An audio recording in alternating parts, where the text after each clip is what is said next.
दलाइल शरइया कुल कितने हैं, दलाइल शरइया में कुल कितने हैं सऊदीया वाले हज़रात का, बल्कि पूरी दुनिया के उलमा का फिर अहले हदीस से इख्तिलाफ है। पूरी दुनिया के उलमा मानते हैं कि दलाइल शरइया कुल 4 हैं, कुरान करीम और नबी पाक सल्लल्लाहु अलैहि वसल्लम की सुन्नत और इजमा उम्मत। पूरी उम्मत किसी मसले में इकट्ठी हो जाए वो भी मुस्तकिल दलील है। आसमान शाह फरमाया मेरी उम्मत गुमराही पर जमा नहीं हो सकती। और इसी तरह इज्तिहाद शरई कियास शरई से बोलते हैं, यानी अगर कोई मसला कुरान और सुन्नत में सराहतन मौजूद नहीं है तो वो कुरान और सुन्नत के से हम गौर करके उस मसले का हल निकालेंगे। तो उससे मतलब होता है अगर कोई मसला मौजूद है उसकी इल्लत को लेकर हम वही मसला नए आमद मसले पर फिट करेंगे, इसे कहते हैं कियास शरई। और ये भी बाकायदा दलील है। और हज़रत मुआज़ रज़ी अल्लाह अन्हु को हुज़ूर नबी पाक सल्लल्लाहु अलैहि वसल्लम ने यमन का गवर्नर बना के भेजा, तो जाते ही पूछा ए मुआज़ तो तुम्हारे पास लोग आएंगे और झगड़े फैसले आएंगे तो बताओ कैसे फैसला करोगे? तो आपने फरमाया कि भी किताबिल्लाह, अल्लाह की किताब से फैसला करूँगा। फरमाया अगर तुम ना पाए यानी तुम ना लब्बे मसला कुरान पाक से, फिर फरमाया बिस्मिल्लाह रसूलुल्लाह, अल्लाह के रसूल की सुन्नत से। फरमाया फ़इल्लम ताजिद, अगर तुझे ना मिले फिर? उन्होंने फरमाया आज ताहिदी बिराजी, मैं अपनी राय से फिर इज्तिहाद करूँगा, गौर फिक्र करूँगा। यही इज्तिहाद, यही कियास है और इसका दलील होना इस हदीस साबित है। लेकिन ये हजरात कियास को दलील नहीं मानते, तो कहते हैं कि कियास जो शैतान ने किया, हालांकि शैतान ने तो कियास किया था हाँ जी अल्लाह के हुक्म को ठुकराने के लिए, और हम कियास करते हैं, फुक़हा कियास करते हैं अल्लाह के हुक्म पे आने के लिए भी हमें शरई मसला मालूम हो जाए। चूँकि कुरान और सुन्नत एक उसूल की किताब है और इसमें क़यामत तक के मसाइल बयान हो गए हैं, लेकिन अब उन मसाइल का हल निकालना किसका काम है? फुक़हा का। इसलिए अल्लाह पाक ने उम्मत मुहम्मदिया में फुक़हा पैदा किए हैं और फुक़हा क्या शरई के ज़रिए मसले का हल बताते हैं। अगर वो सराहतन कुरान और सुन्नत में ना मिले तो कुरान और सुन्नत के तयशुदा उसूलों की रोशनी में इज्तिहाद करते हैं, कियास करते हैं।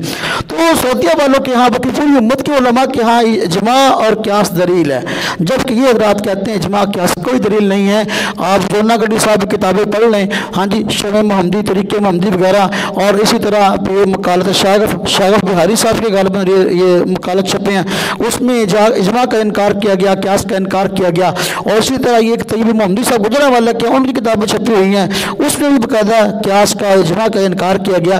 और भी कई दर्जनों किताबें हैं, लेकिन सऊदी उलमा इजमा कियास को दलील मानते हैं। ये मेरे पास इमाम हरम शेख मोहम्मद बिन अब्दुल्लाह बिन सबीर के फतावा हैं, तो इन फतावा के अंदर बाकायदा उन्होंने बताया है कि इजमा मुस्तकिल दलील है। उम्मत मुस्लिमा अगर किसी मसले पर इकट्ठी हो जाए तो वो मसला ठीक होगा, ऐसा नहीं हो सकता पूरी उम्मत गुमराह हो जाए।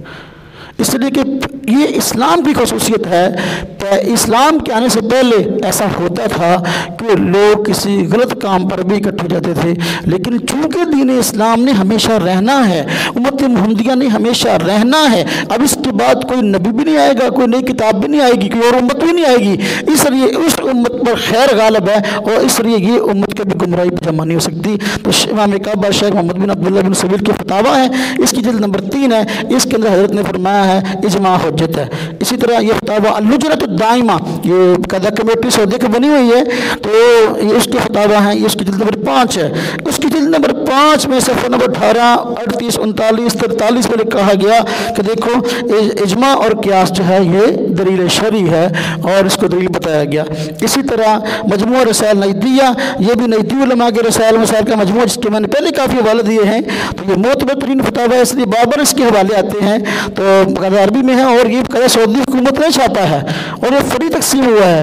और जो सऊदी अपना हुक्म हाकिम थे अब्दुल अजीज़ आल सऊद, तो उसने ये छापे हैं, 5 जिल्दों के अंदर हैं, जिल्द नंबर 5 है। इसके अंदर बाकायदा कहा गया है कि इजमा जो है वो कतई हुज्जत है, यानी उम्मत मुस्लिमा किसी मसले पर इकट्ठी हो जाए तो ये वाकई जो है वो हुज्जत है।